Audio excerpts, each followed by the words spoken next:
This is a reading from the poem of the Man God by Maria Valtorta. Volume 3, Episode 400. Farewell to Bether, 16th of March, 1946.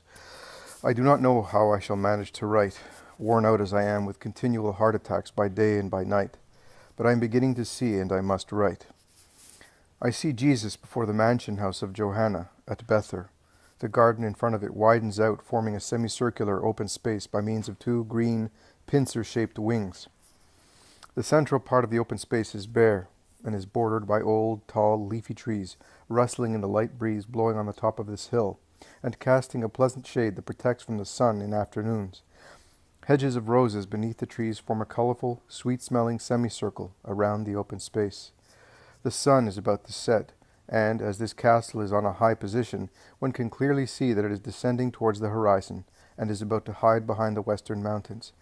Andrew points those mountains to Philip, reminding him of their fear when they had to announce the Lord at Bethgina. Bethgina is in fact on those mountains, where the Lord the previous year cured the daughter of the hotel keeper at the beginning of his pilgrimage towards the Mediterranean shores, if my memory does not fail me. I am all alone, so I cannot get anyone to give me the copybooks of months ago to check, and my head just cannot remember. All the apostles are present. I do not know what happened when Jesus and Judas met. Apparently everything went very well, because I do not see any standoffishness or excitement in anybody, and Judas is free and easy and cheerful, as if nothing had happened.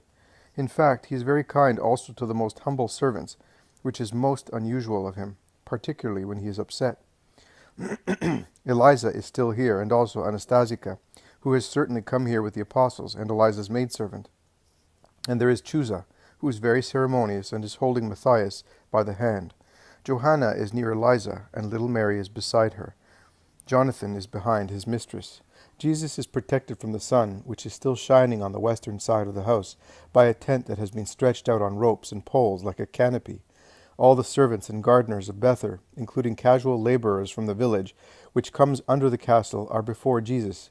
They are in the shade of the leafy trees of the semicircle, protected from the sun, and are standing in silence, lined up, awaiting the blessing of the Master, who seems to be on the point of departing, and is only waiting for sunset to indicate the end of the Sabbath.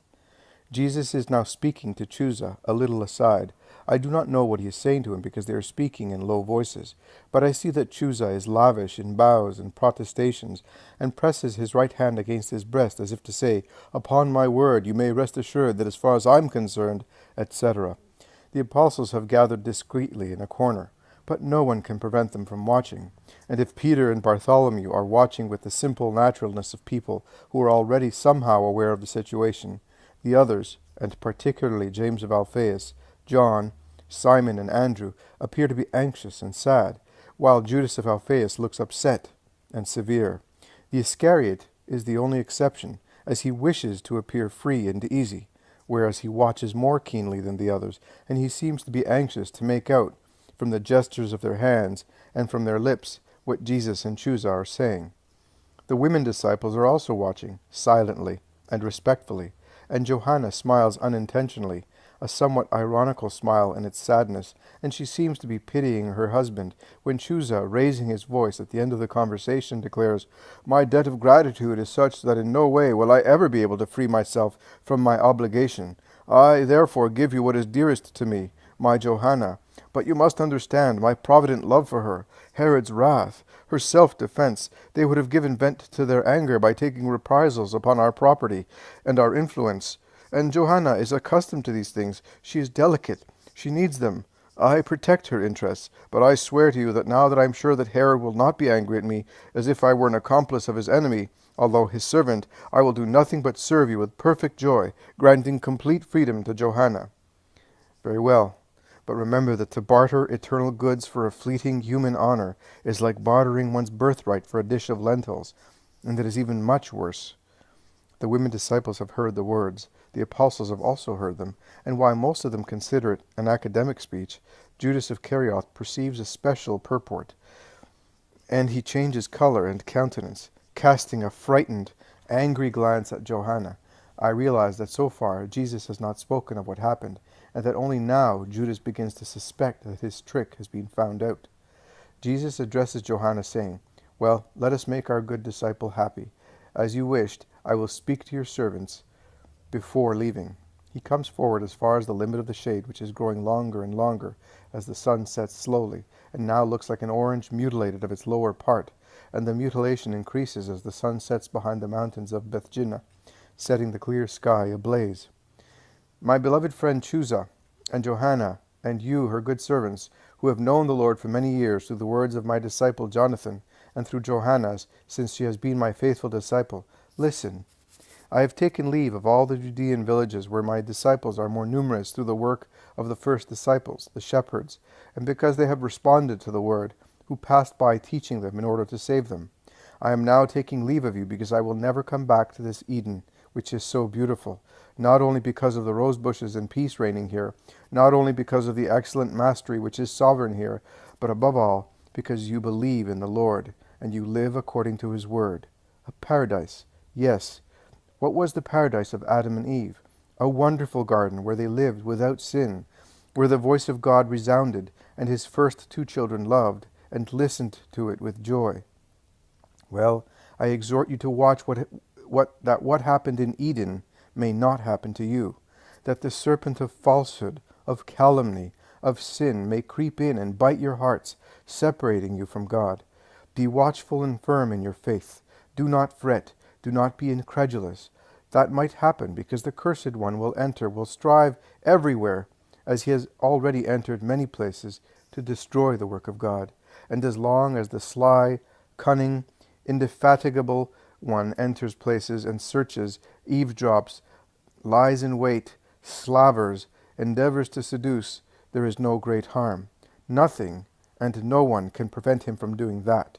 He did that in the earthly paradise, but it is much worse to let him stay there without driving him out.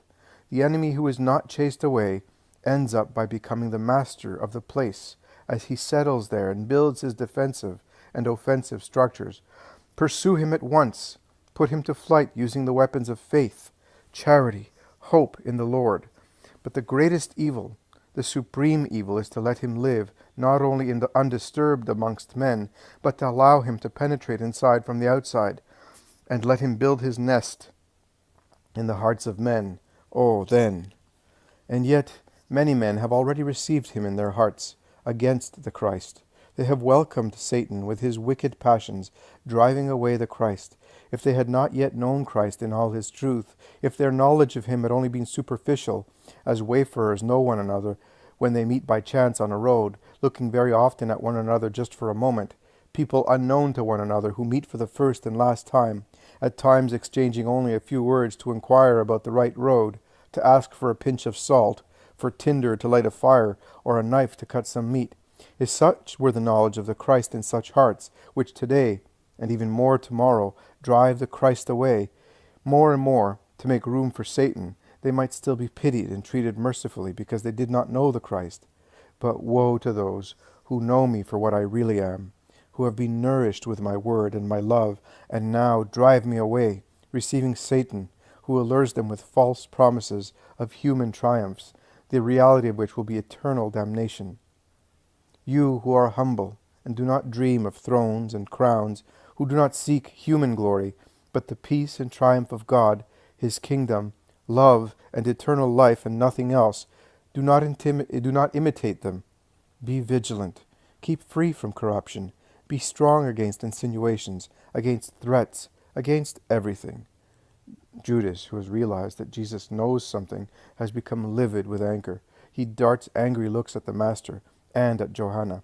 He withdraws behind his companions as if he wished to lean against the wall. In actual fact, he does so to conceal his disappointment.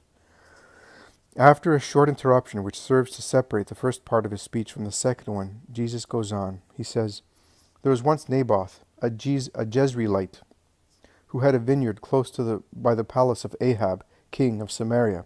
It was the vineyard of his ancestors, therefore most dear and almost sacred to him, as it had been bequeathed to him by his father, who had inherited it from his father, who in turn had received it by inheritance from his father, and so on. Generations of relatives had worked hard in that vineyard to make it more flourishing and beautiful. Naboth was very fond of it.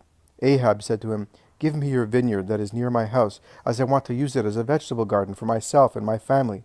In exchange for it, I will give you a better vineyard, or if you prefer, I will give you its worth in money."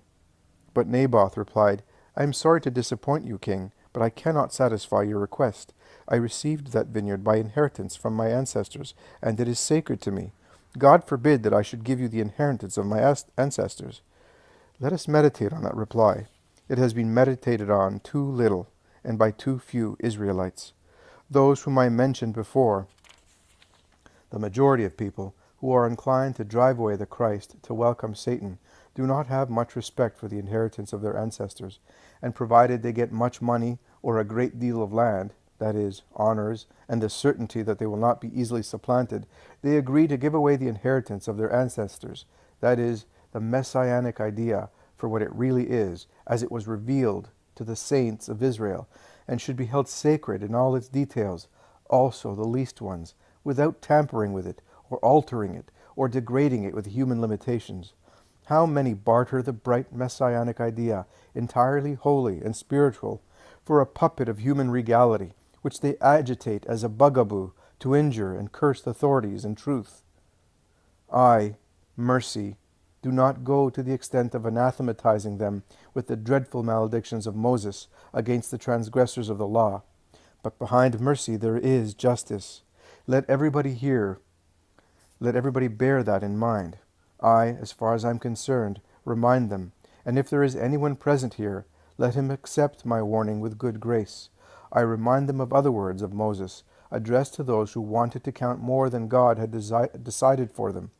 Moses said to Korah, Dathan, and Abiram, who said that they were equal to Moses and Aaron, and rebelled against being considered only as sons of Levi among the people of Israel, "Tomorrow the Lord will reveal who is his, who are the consecrated men that he will allow to come near him. Those he allows to come near him are the ones he has chosen.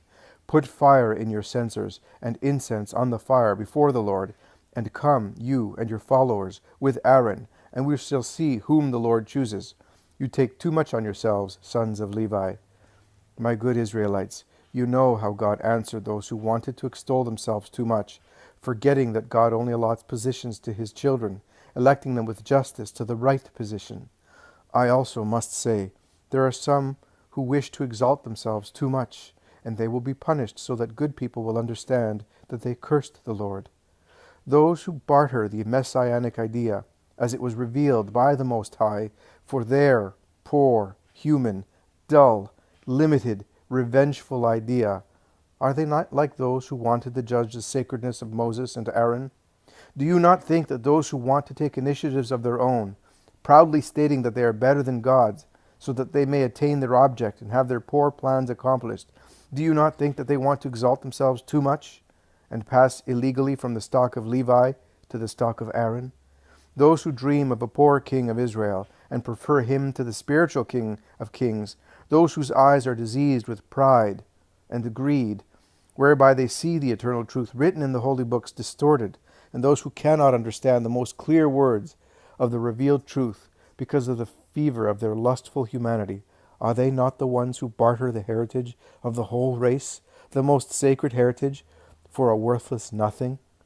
But if they do so, I will not barter the inheritance of the Father and of our ancestors, and I will die faithful to the promise which has been alive since there was the need for redemption, and I will be faithful to the obedience which has always existed, because I have never disappointed my Father, and I will never disappoint him for fear of death, however dreadful death may be. Let my enemies produce false witnesses. Let them feign zeal and perfect practices that will not change their crime or affect my holiness. But he, and those who after corrupting him have become his accomplices, think that they can take possession of what is mine, will find dogs and vultures feeding on their blood and bodies on the earth, and demons feeding on their sacrilegious, deicide souls in hell. I told you that, so that you may know, so that everybody may know, so that who is wicked may repent while he is still in time, imitating Ahab, and who is good may not be upset in the hour of darkness. Goodbye, children of Bether. May the God of Israel always be with you, And may redemption let dew descend on a clean field, so that all the seed sown in your hearts by the Master, who loved you even unto death, may germinate. Jesus blesses them and watches them go away slowly. The sun has set. Only a red hue, which slowly fades into violet, remains as remembrance of the sun. The Sabbath rest is over. Jesus can leave. He kisses the little ones, greets the women disciples and Chusa, and when he is near the gate, he turns round again and says in a loud voice, so that everybody may hear, I will speak when I can to those people, but you, Johanna, do the necessary to let them know that I am the enemy of sin only, and the king of the Spirit. And remember too that Chusa, and be not afraid. No one must be afraid of me, not even sinners, because I am salvation. Only those who are unrepentant unto death must fear the Christ, who will be judge after being infinite love. Peace be with you. And he is the first to go out and begin to descend.